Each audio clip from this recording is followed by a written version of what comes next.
want to talk about why we've decided to focus on work-related road risk. So, from the stats, we know that at least a third of injury collisions involves someone driving at work. And we know it's at least a third because currently on the Stats 19 form, which is where the police collect injury data, the field journey purpose is not mandatory. Sometimes it's filled in and sometimes it's not. Nearly 42,000 people were killed or injured by someone driving for work. That's a huge amount of people, huge amount of injuries, huge amount of personal loss. So it's an area that we thought actually we can do something about this. We can focus on this quite clearly. Managing people who drive for work isn't just a simple casualty reduction issue. It's actually a behavioural, it's a climate issue, it's health and well-being. It covers so many areas.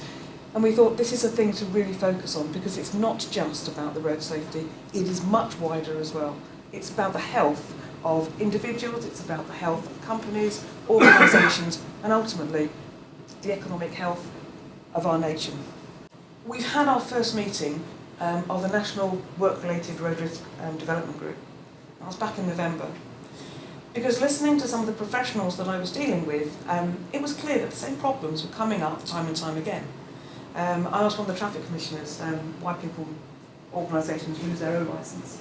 And she said, oh God, it's the same issues, day in, day out, year in, year out. I thought, well actually, if we could capture that information and then have a look at what those issues are that recur with some frequency, that lead to people losing their road licences, which is a fairly big event, then actually could we do something about it? Could we influence some of these issues to resolve them? That group will now expand. We had a good conversation about what the membership needed to be there and how we could address these recurring issues. We also wanted to look at trends and future issues. Is there anything that's actually going to come up and bite us in 2, 3, 4, 5 years' time that actually we could start preparing for now? And the answer is yes, there's actually lots that we need to be prepared for.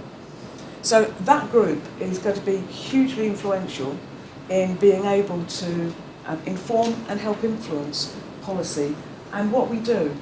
From the next meeting, ARRM will be invited to sit on that group as well, representing people in the industry.